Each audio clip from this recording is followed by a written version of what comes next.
Shalom saudaraku yang saya kasihi dalam nama Tuhan kita Yesus Kristus. Renungan kita hari ini diambil daripada 1 Petrus pasal 5 ayat 7. Saya bacakan di sini. Bunyinya, serahkanlah segala kekhawatiranmu kepadanya, sebab Ia yang memelihara kamu. Demikianlah firman Tuhan. Saudara, kalau kita lihat keseluruhan pembacaan itu, kita dapat belajar ataupun kita dapat memahami bahwa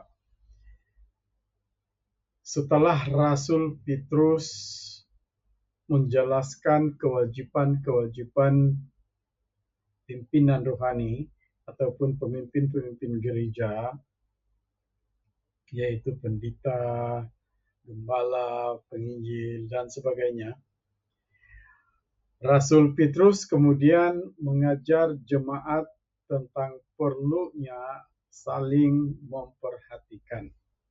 Ya. Jadi sebagai pengisian ataupun renungan kita pada kali ini, kita melihat ada satu kata kunci di situ yang perlu kita kupas, yaitu kekhawatiran. Ya, kekhawatiran. Kata kunci itu perlu kita kupas untuk memahami maksud yang disampaikan oleh ayat itu sendiri. Nah, untuk memahaminya kita melihat kepada bahasa aslinya, dan bahasa aslinya itu berbunyi merimna, ya, merimna. Ya. Merimna itu sebenarnya bukan khawatir. Ya, merimna itu membawa maksud prihatin, care dalam bahasa Inggrisnya. Ya, prihatin.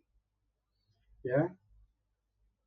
Jadi keprihatinan kepada seseorang atau keluarga atau sahabat boleh menimbulkan kekhawatiran.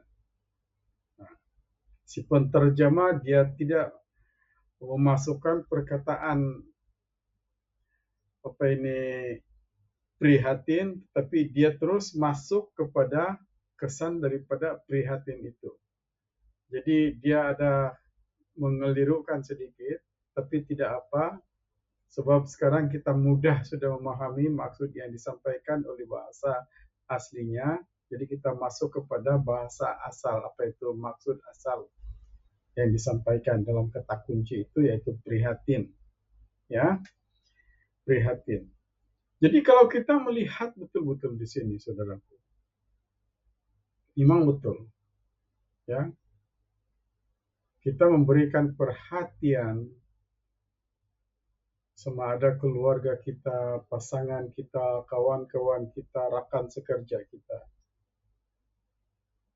Itu merupakan sesuatu yang baik. Ya, sebab itu adalah sebahagian daripada buah-buah roh itu sendiri.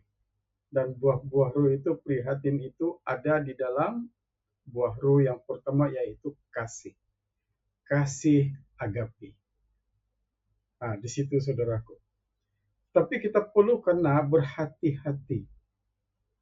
Kita perlu kena berhati-hati. Kita tidak boleh sekadar memberi prihatin ataupun memberi perhatian kepada siapa yang kita beri perhatian. Karena ia merupakan suatu tuntutan di dalam firman Tuhan. Nah, ini kita kena hati-hati, kita kena jaga betul-betul. Jangan sekadar memberikan perhatian, jangan sekadar memberi prihatin, menjaga sahabat kita itu ataupun siapa juga yang kita berikan perhatian, karena kita mengasihi orang itu sesuai dengan kasih agape itu. Tetapi kita belum lengkap bagaimana cara kita memberikan prihatin kita, memberikan kasih kita kepada orang yang kita beri perhatian itu. Kenapa, saudaraku? So, apabila kita prihatin, memberikan kasih, memberikan perhatian kepada seseorang, tanpa kita mendalami bagaimana cara kita memberikan perhatian kita itu, rasa prihatin kita itu, rasa kasih kita itu pada seorang, ia akan menjadikan masalah kepada diri kita sendiri. Sebagai contoh lah, mungkin orang yang kita berikan perhatian itu, kita prihatin kepada orang itu, dia jauh daripada kita. Dan kita terbayang-bayang, oh ada apa yang dia buat di situ? Apa yang dia akan lakukan di sana? Adakah kesehatannya terjamin? Bagaimana pakaiannya, bagaimana makannya? Dan bermacam-macam lagi. Dan akhirnya kita khawatir, apalagi kalau kita tidak dapat berhubung, berkomunikasi dengan orang seperti itu. Jadi apabila sudah seperti itu, saudaraku, ia akan memberikan kita kekhawatiran. Sebab itu di dalam terjemahan itu dikatakan, serahkanlah kekhawatiranmu. Tapi sebenarnya, serahkanlah prihatinmu itu kepada Yahweh itu sendiri. Nah, kekhawatiran itu memang, tetapi sebenarnya cara kita memberikan prihatin itu, kita serahkan kepada Yahweh itu pula. Artinya kita belum masuk kepada situasi khawatir kepada orang itu, kita sudah buat suatu tindakan sesuai dengan firman Tuhan itu sendiri. Nah, kenapa saya katakan begitu? Menimbulkan rasa khawatir itu. Ya. Sebab kita tidak dasarkan apa yang harus kita lakukan sesuai dengan kehendak firman Tuhan itu sendiri. Ya. Jadi disinilah kita belajar. Disinilah kita belajar, saudaraku. Ya. Jadi apa harus kita buat? Tapi sebelum kita melakukan sesuatu, saya perlu menjelaskan juga. Sebab salah satu pintu kepada si jahat untuk menguasai jiwa kita, pemikiran kita, adalah rasa khawatir itu sendiri. Apabila kita khawatir, maka datanglah si jahat menjadi batu api di dalam jiwa kita, di dalam pemikiran kita. Dan dia akan perbesar-besarkan, oh dia mungkin sudah begini-begini, dia mungkin begini-begini, aduh kasihan, dan kita semakin khawatir, dan akhirnya kita tidak mampu lagi menguasai rasa khawatir kita, sebab ada kuasa gelap yang menguasai pemikiran kita. Nah, disitulah bahayanya, saudaraku. Jadi apa harus kita buat? Ya, sebagai penutup kita lah, ya. Sebagai penutup kita, Anda prihatin karena Anda ada kasih, kan? Oke.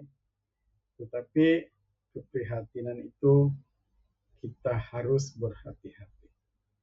Jadi apa yang perlu kita lakukan adalah apabila kita prihatin kepada seseorang, memberi perhatian kepada seseorang itu, atau teman-teman itu, ataupun kumpulan kita itu,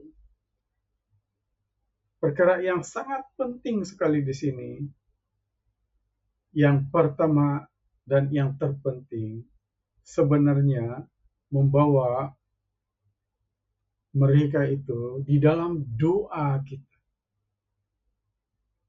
Kalau kita sendiri malas berdoa, bagaimana kita memberikan prihatin kepada orang lain?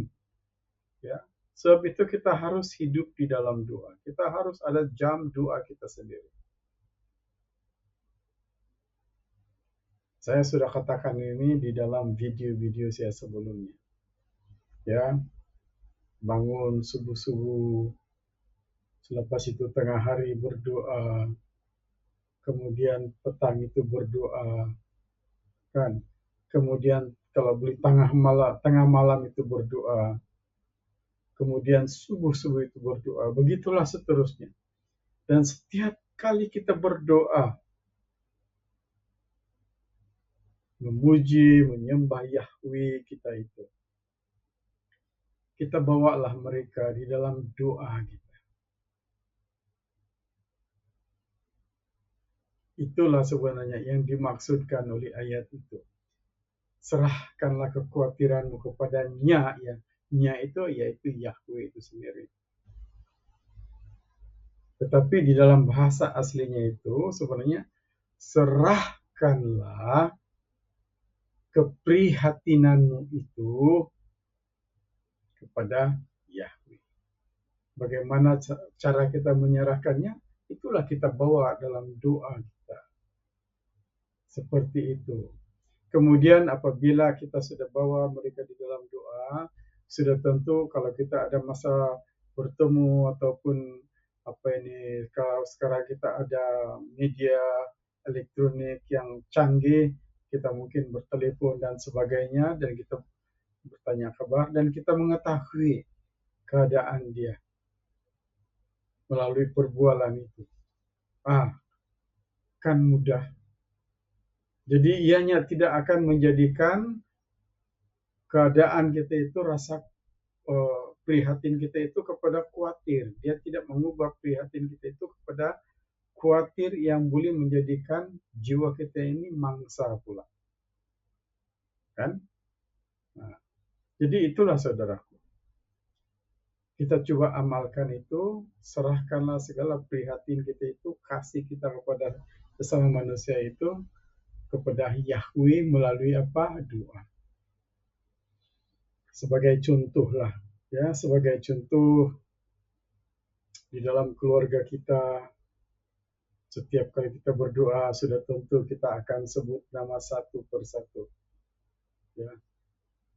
Kita akan sebut nama mereka satu persatu dan seboleh-bolehnya kita tahu apa keadaan mereka sekarang, apa masalah yang menimpa mereka, apakah cabaran-cabaran yang mereka hadapi, sekurang-kurangnya kita tahu dan kita serahkan kepada Yahweh itu sendiri. Ini saja peluang kita, saudaraku.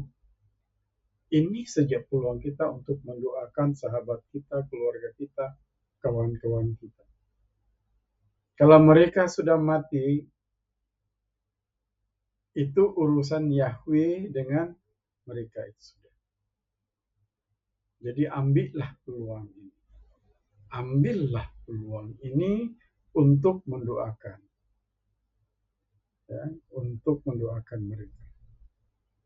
Ya. Jadi sekali lagi saudaraku, serahkanlah keprihatinanmu itu kepada Yahweh, supaya Yahweh juga akan memperhatikan mereka yang saudara perhatikan, yang saudara kasihi. Ya, kiranya Roh Kudus terus bekerja kepada kita dan segala kekurangan di dalam renungan ini, kiranya Roh Kudus terus bekerja memberitakan segala kebenaran itu di dalam hati dan pikiran saudara, di dalam jiwa saudara itu sendiri. Dan saya mau mengambil kesempatan ini, kiranya subscriber saya, dimanapun mereka berada, Tuhan memperhatikan mereka, dan juga viewer-viewer yang selalu melihat video saya, renungan harian saya. Kiranya Anda semua diberkati, dikuasai oleh Roh Kudus, dan dipimpin oleh para malaikat Adonai itu sendiri, dimanapun saudara berada. Tuhan Yesus memberkati kita semua. Amin.